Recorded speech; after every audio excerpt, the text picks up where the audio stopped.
Bonjour à toutes et à tous et bienvenue dans l'émission 100% Paris Turf. On va analyser la réunion de dimanche sur l'hippodrome de Deauville, une réunion où il y a deux listed et le Quintet Plus, une réunion on va dire de transition avant le Grand Prix de Saint-Cloud, le prix Jean Prat de la semaine prochaine. On a deux pronostiqueurs avec nous pour nous aider à étudier cette réunion. En haut à gauche, Eric Brosselin. Eric, bonjour. Salut François, Salut bonjour Eric. à tous. Et Paul Casaburca qui était avec nous également. Bonjour Paul. Bonjour François, bonjour Eric et bonjour à tous ceux qui nous suivent. Allez, on va commencer tout de suite avec la première épreuve. C'est le prix de Doumis, c'est une classe 1.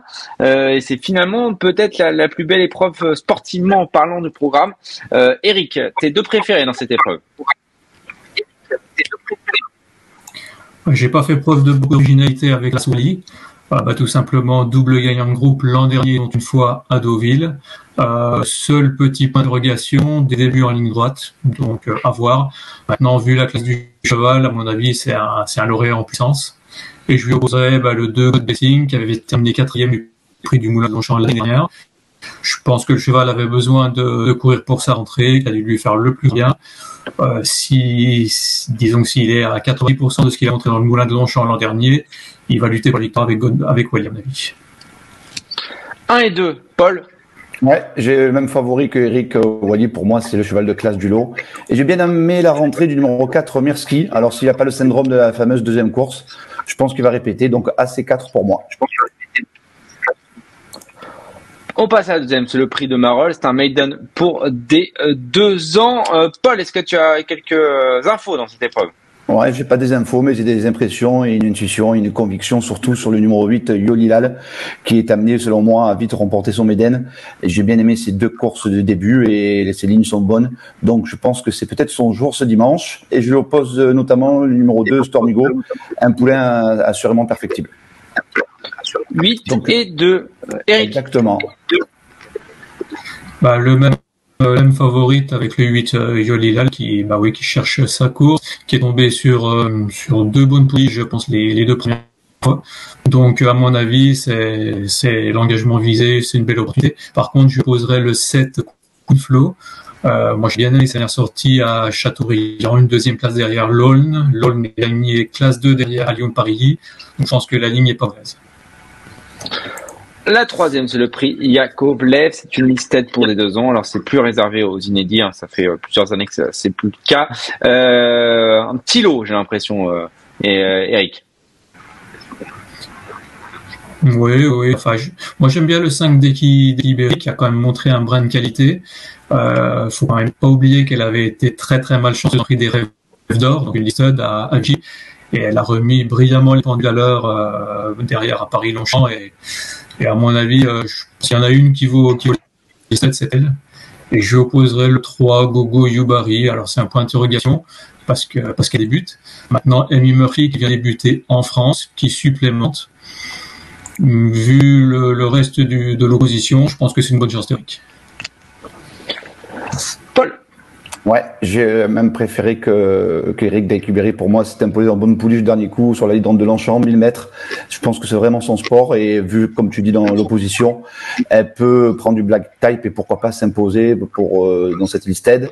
Et je lui oppose le numéro 4, Antifona, qui, le dernier coup, c'était un peu trop haut, la marche au niveau groupe 3. Elle redescend un petit peu de catégorie. L'autre fois, c'était le prix du bois. Là, dans cette listed du numéro 4, doit aussi jouer les premiers rôles. Donc, 5 et 4 pour moi.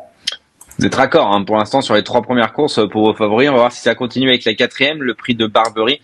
Là, c'est le tiercé, Quintet Plus du jour. Le top 5. Paul, tes deux préférés. Ouais, là, je pense qu'on n'aura peut-être pas les mêmes. J'aime beaucoup le numéro 13, Grecian Bonanza. C'était un cheval assez sérieux qui cherche son quintet. Il a fait ses preuves à ce niveau et à cette valeur. Donc, la dernière fois, c'était vraiment pas mal. Il était 4e. Il n'a pas eu les coups des franches à mi-ligne droite. Il a fini vite. Donc, je pense que c'est peut-être son jour aujourd'hui. Donc ce dimanche, le 13 aura ma préférence dans le quintet. Je lui oppose Opiana, qui est une pouliche que j'avais vu débuter à Cannes-sur-Mer. Il y avait de bons bruits sur elle la concernant. C'est une verte et mère. Elle aussi a cette valeur-là. Je pense que le numéro 5, Opiana, a un bon rôle à jouer dans ce quintet plus. Eric, on est d'accord sur le 13? Moi, je pense sur le 13, ouais, mais plus en deuxième position. pour la victoire, je lui ai préféré le 9 I'm a Believer, un représentant de Fabrice Chappé qui a été très malchanceux en tournant la dernière fois, est venu super bien finir en 6e position. Stéphane Pasquier, par la voix de son agent Steve Aubry, nous ont fait savoir que Stéphane était désolé auprès des parieurs parce qu'il aurait dû être dans le quintet tous les jours. Donc là, si tout se passe bien, un bon numéro à la corde, on va dire avec un bon parcours, je pense qu'il était pour la victoire. Et donc on lui rose le numéro 13, Grecian Bonanza, qui tourne autour du pot, qui le mériterait, qui va encore finir vite. Est-ce que ce sera la première place ou... Mais bon, je pense que c'est un point d'appui solide dans le quintet.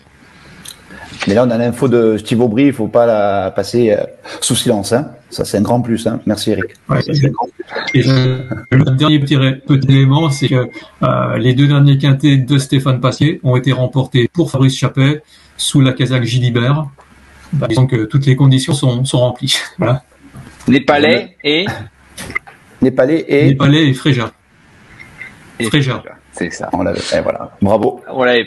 Bravo. Il y a pas de points. Hein, c'est pas la peine. Non. On passe à la 5e. C'est le prix Kistena. C'est une listette pour des 3 ans. Est-ce que c'est le jour enfin de Vicious Harry, Eric? Ouais, c'est possible. J'ai mis en tête parce que voilà, bon numéro à la corde. S'il fait comme l'autre jour, il va aller de l'avant. L'autre jour, il est battu vraiment après lutte. Maintenant, je note quand même qu'on change de jockey, que la dernière fois, il a eu une course relativement dure. Donc, bon, voilà, avec des pincettes, c'est le favori logique, mais il peut être battu.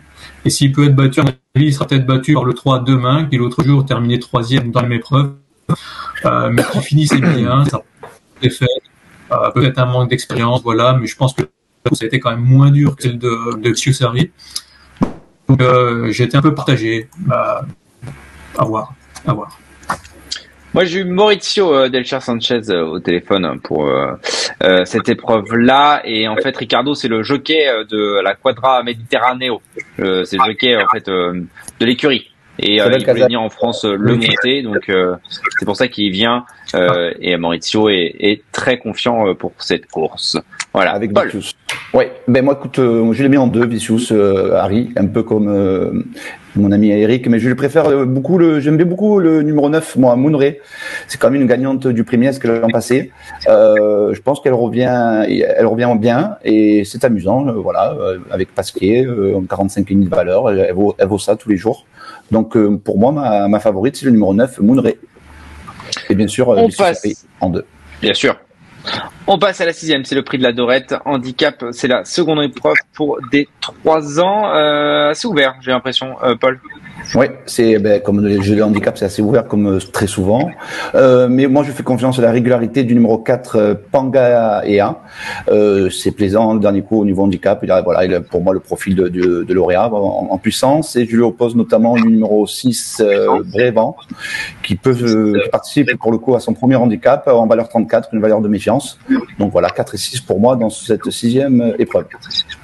Eric. On est raccord sur le favori avec Pangaea qui fait toutes ses courses. Il vient de débuter handicap en prouvant qu'il était extrêmement compétitif puisqu'il a été battu vraiment d'une tête tout à la fin au terme d'un très bel effort final. Je pense que c'est sa course tout simplement. Et je opposerai moi le numéro 3 de la prix Pouliche, en forme, la forme collerie également, à ne pas négliger, tourne autour du pot, attention. Alors, ça a un peu coupé, mais je crois que c'est le numéro 3, Isola Di Capri, hein, c'est ça? Exact, ouais. Eric, change d'opérateur, va chez Free parce que tu capteras mieux avec Free. Exactement. Placement de produit. Placement de produit. Oui, ça mange pas. On cite les autres, je crois, non? Oui, il y a aussi les compensés. Orange et Télécom. Et voilà. Moi, je préfère. Merci au CSA de pas nous regarder. On passe à la 7e, le prix de Château Gaillard. À réclamer, Eric, tes deux préférés. Ouais, timidement le numéro 2, Crew Dragon, qui effectue une entrée, qui n'a pas été revu cette année, qui débute pour Adrien Foissier. Après, je note quand même que c'est une entrée dans un réclamé, donc il y a peut-être eu quelques petits soucis. Toutefois, si l'objectif c'est de vendre, il mieux bien courir. C'est quand même le cheval de classe du lot. Et on va dire que même à 80%, il doit valoir un comme ça. J'ai opposé l'As Noce d'Or, qui a une bonne décharge, c'est le de Léo Roussel, et je trouve à mon sens sa meilleure surface, la PSF. Donc voilà. Paul. Je sais pas si on aura tort ou raison tous les deux. J'ai exactement les deux mêmes dans le même ordre. Il n'y a rien à ajouter. C'est bon signe, généralement. Ouais, on espère. On passe à la 8e.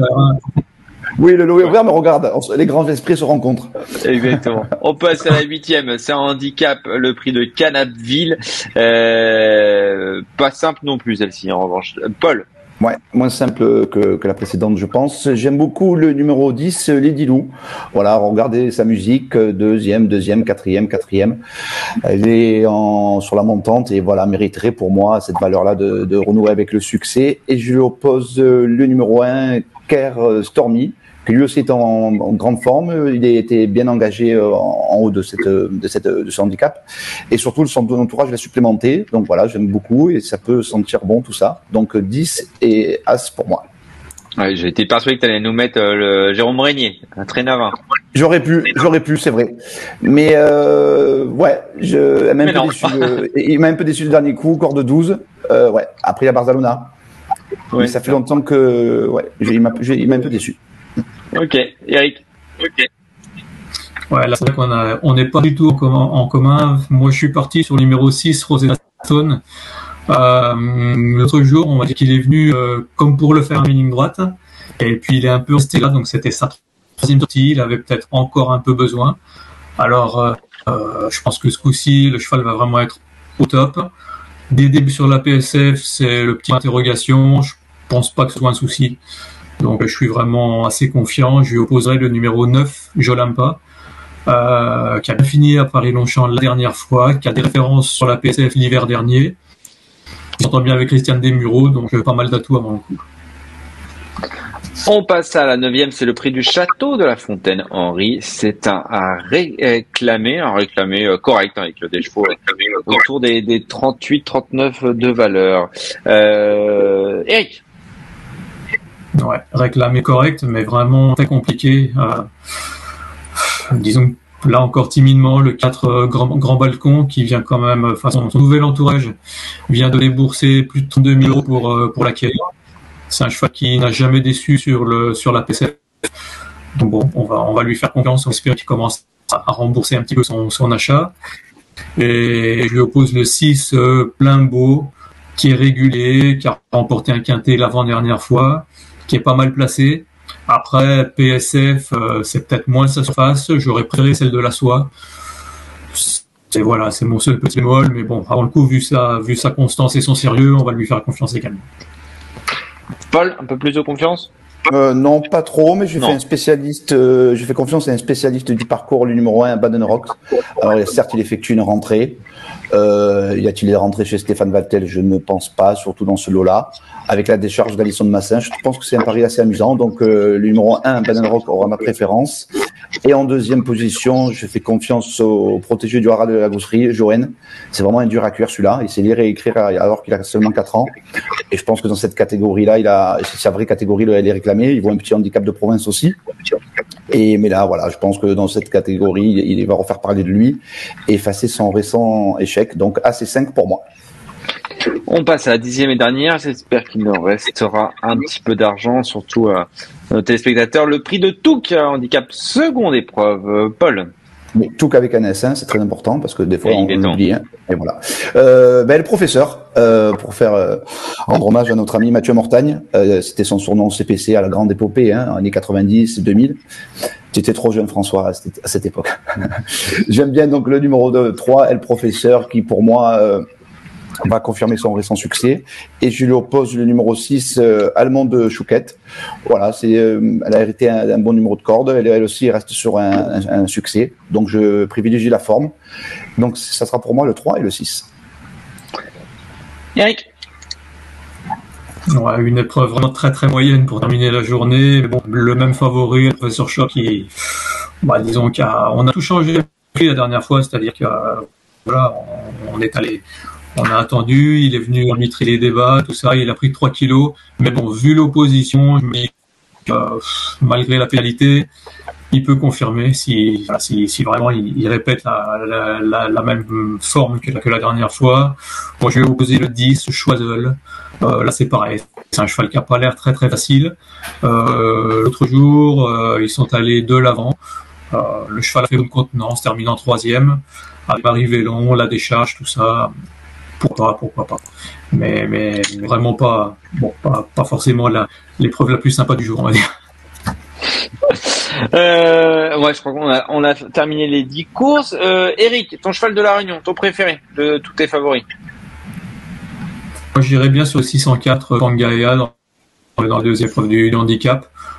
J'ai vraiment bien aimé l'autre jour ce qu'il a fait pour séduire les handicaps. Là, on est tiré.